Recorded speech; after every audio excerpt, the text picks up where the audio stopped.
오늘은 광야길을 걷게 하신 것을 기억하라 라는 제목으로 말씀을 전하겠습니다.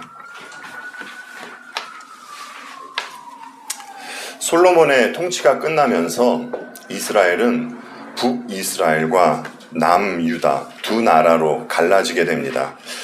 그런데 북이스라엘은 대략 BC 722년경에 아수르에 패망하고 맙니다. 그리고 남유다마저 아수르로부터 공격받는 상황이 벌어지게 됩니다. 이때 남유다 왕 중에 히스기야 왕이 있었습니다. 히스기야는 개혁의 바람을 일으켰던 인물입니다. 성경은 그를 이렇게 소개하고 있습니다. 열왕기 하 18장 3절로 6절 말씀 함께 보겠습니다.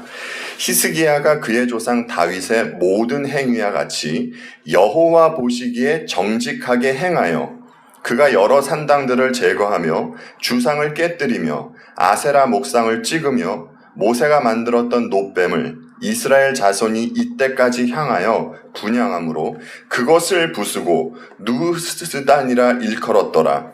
히스기야가 이스라엘 하나님 여호와를 의지하였는데 그의 전후 유다 여러 왕 중에 그러한 자가 없었으니 곧 그가 여호와께 연합하여 그에게 떠나지 아니하고 여호와께서 모세에게 명령하신 계명을 지켰더라. 지금 우리가 읽은 이 4절 말씀만 보아서도 히스기야가 어떤 왕인지 우리는 알 수 있습니다.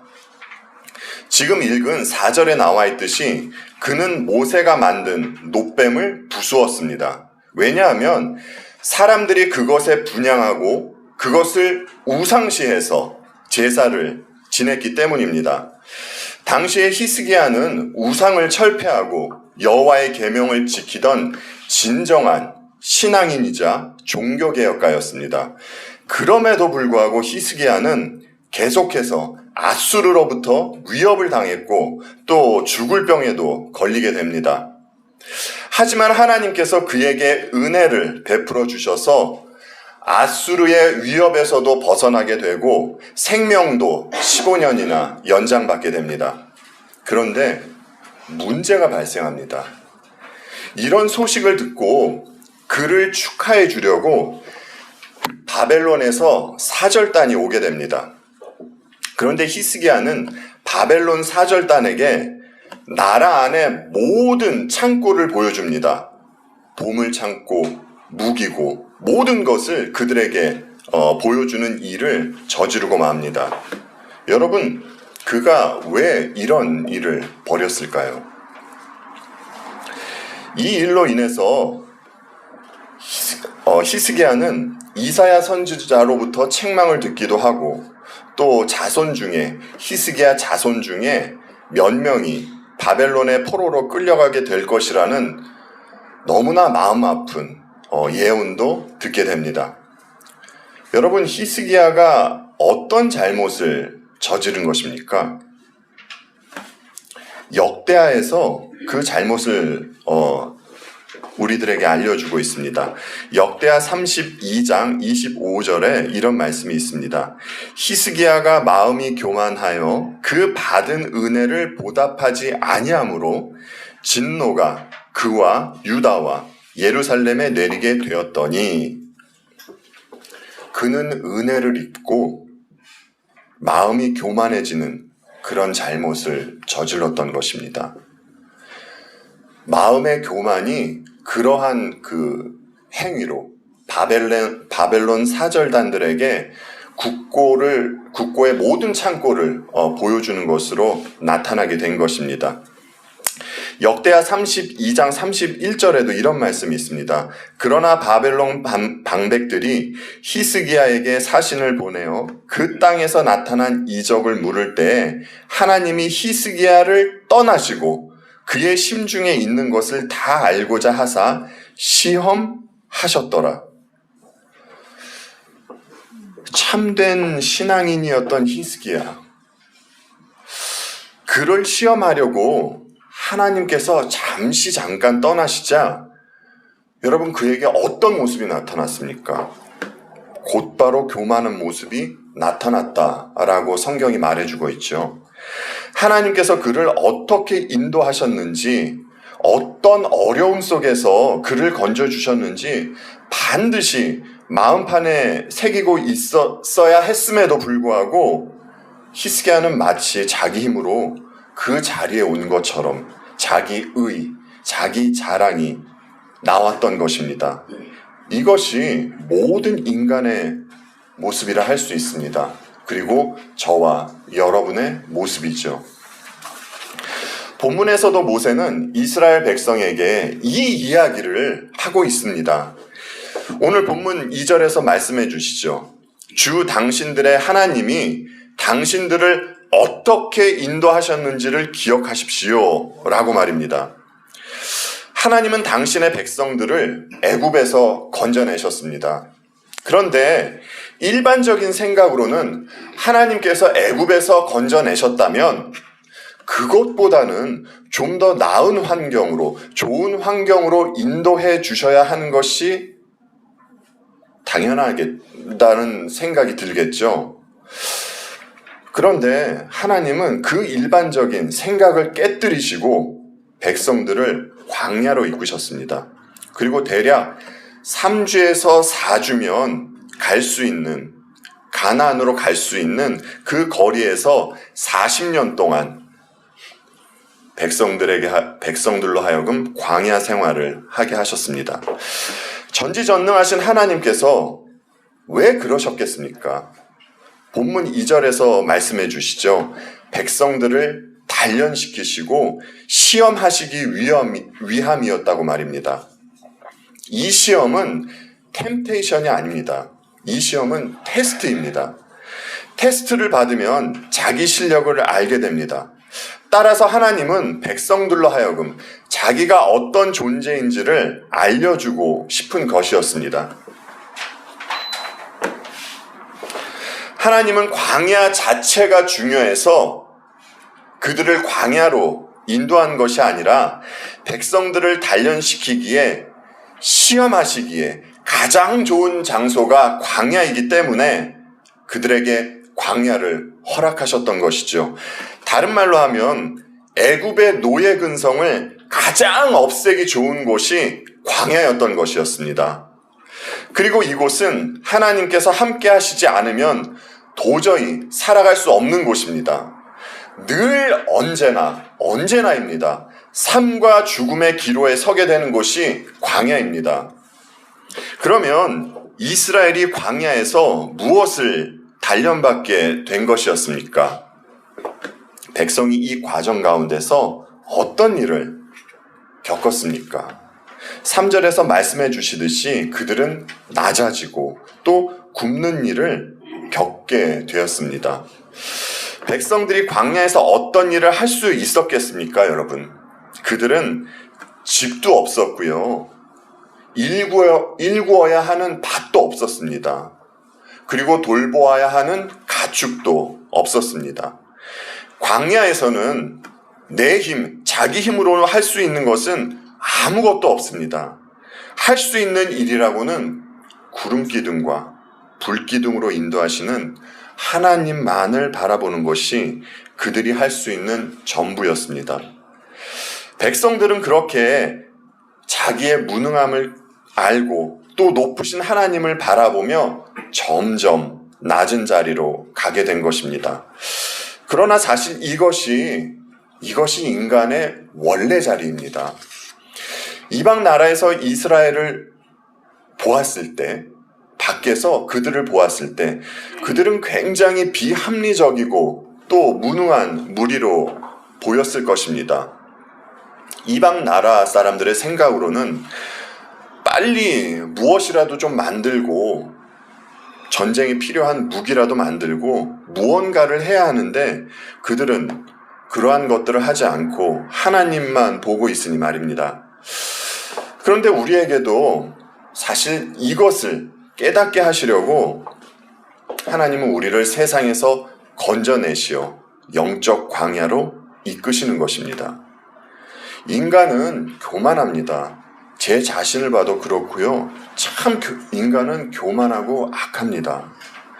교만한 인간은 자기의 무능함을 보지 않고는 절대 높으신 하나님을 바라보지 않습니다. 차치하고 백성들은 사람이 살기 위해서는 반드시 채워져야 하는 것에 있어서도 그들은 위협을 받았습니다.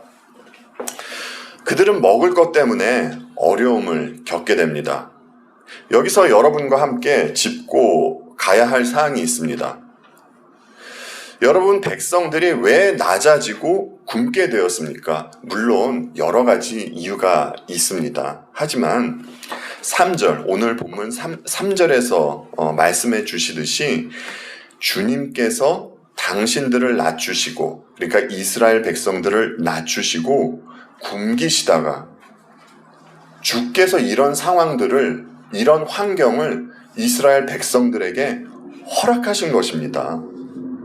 그들이 낮아지고 굶게 된 것은 하나님께서 그 상황들을 그들에게 허락하셨기 때문에 그들이 그런 상황에 놓이게 된 것입니다. 하나님은 이런 상황들을 겪게 하신 후에 그 다음에 그들에게 만나를 먹이셨던 것이죠. 하나님께서 왜 그들을 낮추시고 굶기셨다가 만나를 주셨겠습니까? 하나님은 백성들로 하여금 자신들이 내가 어떤 존재인지를 알려주고 싶으셨던 것입니다. 비록 자신들은 아무것도 아니지만 모든 것을 하나님으로부터 공급받아 살아가는 존재라는 것을 말입니다. 이것이 죄인들의 심기를 불편하게 만듭니다. 그렇지만 하나님의 손에 붙잡힌 바 되어 있는 하나님의 자녀, 하나님의 백성들은 반드시 결국 나중에 하나님 앞에 무릎 꿇게 됩니다. 본문 4절을 보시면 옷이 헤어진 일이 없고 발이 부르튼 일도 없었다라는 말씀이 있습니다. 백성들은 4개월도 아니고 4년도 아니고 40년 동안이나 걸어야 했습니다. 그런데 어떻게 이럴 수가 있습니까? 하나님은 그들의 일거수일투족을 살피고 또 그들을 보호하고 계셨기 때문입니다. 하나님은 마치 조교이고 백성들은 훈련병들처럼 생각해서 그렇게 다루시는 것이 아니라 본문 5절에서 말해주듯이 백성들을 마치 자녀처럼 대해주셨기 때문에 그들의 옷이 헤어지지 않고 그들의 발이 부르트지 않았던 것입니다. 이것은 하나님께서 그들이 잘하나 못하나 지켜보고만 계셨던 것이 아니라 그들과 함께 해주시고 그들을 돌보아 주셨다라는 것이죠. 신명기 1장에서도 모세는 백성들에게 이런 말을 합니다. 신명기 1장 30절로 31절 말씀입니다. 당신들 앞에서 당신들을 인도하여 주시는 주 당신들의 하나님은 이집트에서 당신들이 보는 앞에서 당신들을 대신하여 모든 일을 하신 것과 같이 이제도 당신들을 대신하여 싸우실 것이요. 또한 당신들을 주 당신들의 하나님이 마치 아버지가 아들을 돌보는 것과 같이 당신들이 이곳에 이를 때까지 걸어온 그 모든 길에서 줄곧 당신들을 돌봐 주시는 것을 광야에서 직접 보았소. 이처럼 하나님은 아버지가 자식을 돌보듯이 백성들을 인도해 주시고 보호하시는 하나님이시다 라는 것을 잊지 말라는 것입니다. 왜냐하면 백성들이 가나안에 입성하면 또 마치 자기들의 힘으로 그 자리에 온 것처럼 착각을 할까봐 미리 경고의 말씀을 하신 것입니다. 그리고 애굽에 있을 때는 바로의 통치를 받으며 자기 힘으로 노동의 대가를 받으며 이스라엘 백성들은 살아갔었습니다. 그런데 이제 광야에서는 하나님의 통치를 받으면서 하나님께서 주시는 것으로만 살아야 한다라는 것을 하나님은 그 광야의 삶을 통해서 알려주신 것입니다. 이제 오늘 본문에서 모세가 백성들에게 말하고 있는 곳은 가나안과 가까이 있는 곳입니다. 하나님께서 모세를 통하여 주신 계명을 백성들이 지켰습니까, 여러분? 안 지켰습니다. 사실 그들은 하나님의 시험을 통과하지 못한 것입니다. 백성들은 모세의 당부를 잊어버리고 하나님께서 하신 일에 대해서도 잊었습니다. 그리고 하나님 앞에서 경고망동했고요. 이 사실에 대해서 우리가 어떻게 알 수 있습니까? 그들은 하나님이 아닌 인간 왕을 원했던 것을 보아서 우리는 알 수 있습니다. 이에 대해서 하나님은 이렇게 말씀을 하십니다. 사무엘상 8장 7절로 9절에서 이렇게 말씀을 해주십니다. 주님께서 사무엘에게 말씀하셨다. 백성이 너에게 한 말을 다 들어주어라. 그들이 너를 버린 것이 아니라 나를 버려서 자기들의 왕이 되지 못하게 한 것이다.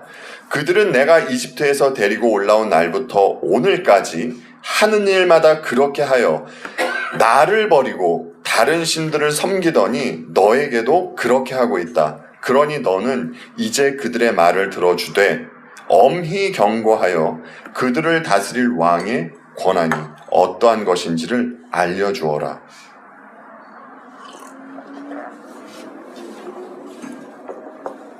백성들이 사람 왕을 원한 것은 하나님을 버렸기 때문이라고 합니다.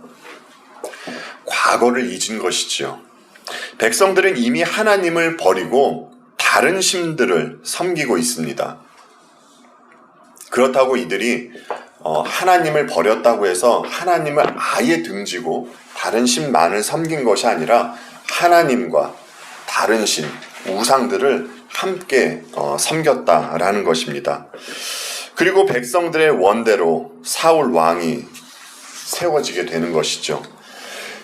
이방 나라와 같이 사람 왕을 세우면 세상과 같은 방법을 쓰면 나라도 강하게 만들 수 있고 또 자기 자신들도 이 땅에서 부귀영화를 누릴 수 있겠다라는 착각에 백성들은 빠졌던 것입니다. 모세가 백성들을 보며 걱정하던 것이 그대로 나타나게 된 것이죠. 그래서 완전히 실패한 이스라엘을 대표해서 우리 주께서, 우리 주님이 이 땅에 직접 오시게 된 것입니다. 주님은 역사 속으로 실제로 오셨습니다.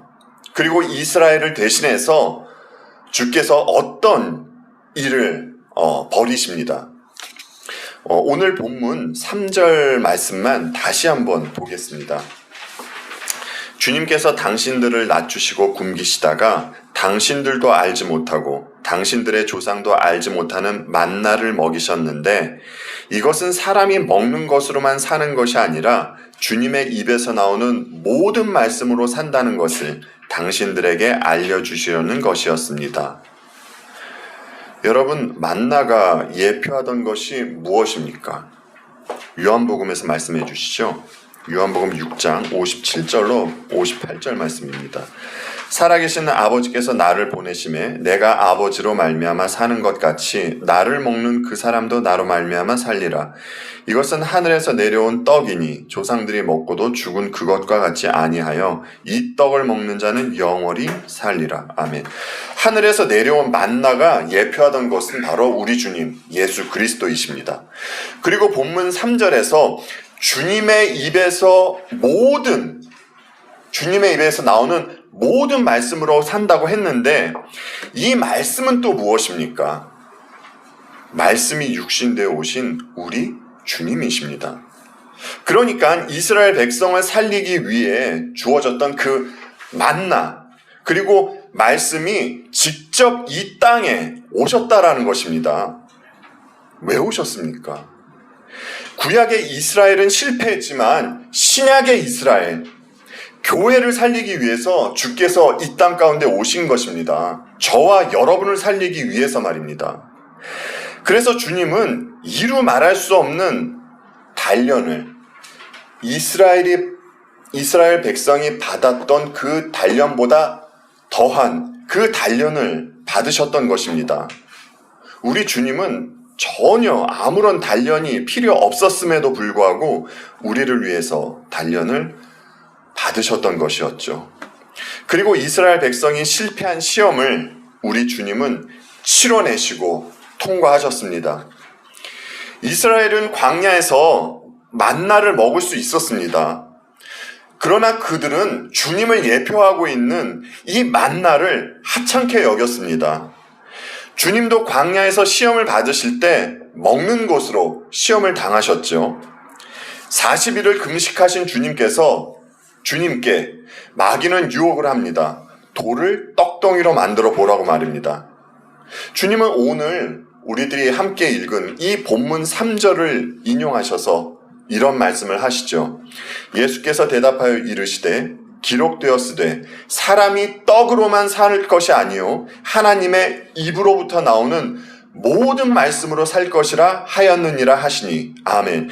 주께서 돌을 떡덩이로 만들지 않으신 여러 이유가 있습니다. 신성과 인성에 관한 이유도 있고요. 그러나 한 가지만 말씀을 드리자면 이미 주님 자신이 하늘에서 내려온 생명의 떡이셨기 때문입니다. 그래서 다른 떡을 만드실 이유가 없으셨던 것입니다. 사람을 살게 하는 가장 원초적인 것이 무엇입니까, 여러분? 떡이죠. 그런데 주님을 살게 하신 것은 이 떡이 아니라 아버지의 말씀이셨습니다. 그래서 주님은 조금 전에 저희가 함께 읽은 마태복음 4장 4절의 말씀을 하셨던 것입니다.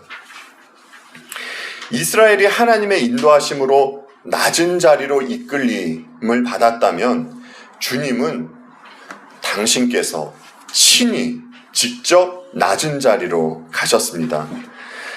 아니, 이미 이 땅에 오신 것부터가 주님은 낮은 곳으로 오신 것입니다. 주님은 하나님이셨지만 하나님과 동등됨을 취하지 않으셨습니다. 이스라엘이 구름기둥과 불기둥을 따라 움직였듯이 주님은 하나님의 온전한 인도하심에 따라 그러한 삶을 사셨습니다. 십자가의 자리까지 말입니다. 이스라엘이 굶는 과정이 있은 후에 만나를 먹었다면 참된 만나이신 주님은 당신께서 굶으시고 또 우리를 먹이셨습니다. 어디서요? 십자가에서 말입니다. 그래서 주님의 살은 참된 양식이 되었고 주님의 피는 참된 음료가 된 것입니다. 본문 2절에는 이런 말씀이 있습니다. 당신들이 하나님의 계명을 지키는지 안 지키는지 당신들의 마음속을 알아보려는 것이었습니다. 라는 말씀이요. 이스라엘은 하나님의 계명을 지키지 않았습니다. 설령 그들이 100가지 계명 중에 99가지 계명을 지키고 한 가지 계명을 지키지 못했어도 그들은 계명을 지키지 못한 것으로 취급받게 됩니다. 백성에게는 계명을 지킬 능력이 없었습니다. 그리고 그들의 마음에는 이미 하나님이 아닌 다른 것들이 자리를 잡고 있었습니다. 그러나 우리 주님은 당신 스스로가 말씀이신 하나님이심에도 불구하고 율법을 온전히 지키셨습니다. 왜요? 그래야 신약의 이스라엘, 즉 교회가 저와 여러분이 구원을 얻을 수 있기 때문입니다. 그리고 이것이 아버지의 뜻이었기 때문이죠. 여러분, 우리는 어떻게 지금 이 자리까지 오게 되었습니까? 우리는 어떻게 주님을 믿고 영생을 얻은 자녀들이 되었습니까? 여러분이 과거에 겪으셨던 가장 힘든 일 중에서 한두 가지만 한번 생각해 보시기 바랍니다. 여러분의 힘으로 그 과정을 견뎌냈다라는 생각이 드십니까? 그래도 나는 다른 사람보다 뭔가 나은 구석이 있고 남들이 하지 않은 어떤 공로가 있어서 지금의 자리에 있다라는 생각이 드시냐는 말입니다. 우리는 애굽에서는 나왔지만 가나안에는 아직 들어가지 못했습니다. 이미 하나님 나라는 왔지만 온전한 하나님 나라는 주님 재림의 날에 이루어지게 될 것입니다. 그때까지, 그리고 우리가 이 세상을 떠나가기 전까지는 우리는 광야의 삶을 살아내야만 합니다. 그런데 우리는 이스라엘 백성과 다른 점이 있습니다. 과거에는 만나가 하루하루 하늘에서 내렸습니다. 그렇죠? 안식일을 제외하고 다른 날에 하루하루 하늘로부터 만나가 내려졌습니다. 이스라엘은 그 만나를 먹으면서 살았던 것이고요. 또한 하나님의 말씀은 모세로부터 듣거나 훗날 돌판으로 그들에게 주어져서 보게 되었습니다. 만나와 말씀 모두 외부에 있게 된 것이었죠. 그러나 이제는 참 만나이면서 말씀이신 그리스도께서 당신의 영을 우리 안으로 직접 보내주셨습니다. 따라서 하나님은 우리가 계명을 지키는지 안 지키는지 보시지 않습니다. 우리의 마음속을 알아보려는 시험을 하시지 않는단 말입니다. 이미 우리는 모든 계명을 지키시고 시험에 통과하신 주님 예수 그리스도 안에 있는 존재들이기 때문입니다. 그래서 하나님은 우리를 이미 계명을 온전히 지킨 자들로, 하나님을 사랑하는 자들로 봐주신다라는 겁니다. 그래서 성도는 주께서 그랬듯이 오히려 계명을 지키는 것을 기뻐하며 살게 되는 것입니다. 그래서 이제 우리는 주 당신들의 하나님이 당신들을 어떻게 인도하셨는지를 기억하십시오 라는 말을 듣는 존재가 아니라 하나님의 인도하심을 매일매일 기억할 수밖에 없는 그런 존재가 된 것입니다. 외부로부터 말을 듣고 기억하는 것이 아니라 하나님의 은혜를 기억할 수밖에 없는 존재가 되었단 말입니다. 주님이 내 안에, 우리 안에, 또 우리가 주님 안에 있기 때문에 말입니다. 사람의 죄성은 하나님께 해주신 일에 대해서 망각하게 합니다. 사람 안에 있는 죄성이 끊임없이 하나님의 자리에 사람을 앉히려고 하기 때문입니다. 성경이 그토록 훌륭하게 묘사했던 히스기야 왕도 하나님께서 하신 일을 망각하고 교만한 모습이 나오게 되었습니다. 하물며 우리는 어떻겠습니까? 만약 주께서 우리와 함께 해주시지 않았다면 우리도 누구와 같이 성전 꼭대기에 앉아서 하나님 무서운 줄 모르고 그렇게 살았을 것입니다. 그런데 지금도 사실 여러분, 우리는 성전 꼭대기에 올라갔다가 내려왔다를 반복하면서 살지는 않습니까? 그래서 우리는 죄 짓고 회개하고 또 죄 짓고 또 회개하고를 반복하면서 살게 되는 것이죠. 주님의 영은 매일의 삶에서 우리가 어떻게 성도가 되었는지, 하나님의 자녀가 되었는지 끊임없이 알게 해주십니다. 말씀과 삶을 통해서 말입니다. 그래서 성도는 주님께 죄송함과 감사함이 함께 나오게 되는 것이죠. 이런 이유 때문에 성도는 마음이 가난하게 되는 것입니다. 이 마음으로 잠깐 사는 것이 아니라 생을 마치는 날까지 살게 되는 것입니다. 천국은 이 마음으로 사는 사람들의 것이다 라고 주님은 말씀해 주고 계십니다. 그럼에도 불구하고 어떤 공로와 행위를 독려하면서 사람들의 심령을 부하게 만들려는 것이 이 시대 교회의 모습이 아닌가 싶습니다. 지난주에 말씀을 전해주셨던 한 목사님께서 이런 말씀을 하셨죠. 주께서 하늘에서 땅으로 내려오셨듯이 우리도 낮아져야 한다라고 말입니다. 그리고 권면해 주셨던 목사님은 이런 말씀을 해주셨습니다. 어떤 행위를 하기 전에 행위가 문제가 아니라 먼저 주님의 인격을 닮아가야 한다라는 말씀을 해주셨습니다. 여러분, 이것들이 다 무엇과 관계 있는 것입니까? 심령이 가난한 것과 관계된 것입니다. 그럼에도 불구하고 이 시대의 교회는 교만하고 하나님의 형상과는 거리가 먼 사람일지라도 그들이 착해 보이는 일 몇 가지 하고 자기 의 내세워도 박수 쳐주는 그런 교회로 변질이 되었습니다. 주님은 심령의 가난함을 말하는데 목사들은 심령이 부해져야 한다고 거짓말을 하고 있습니다. 성경을 단 한 번만 보아도 알 수 있는 것을 이런 식으로 거짓말을 하고 있단 말입니다.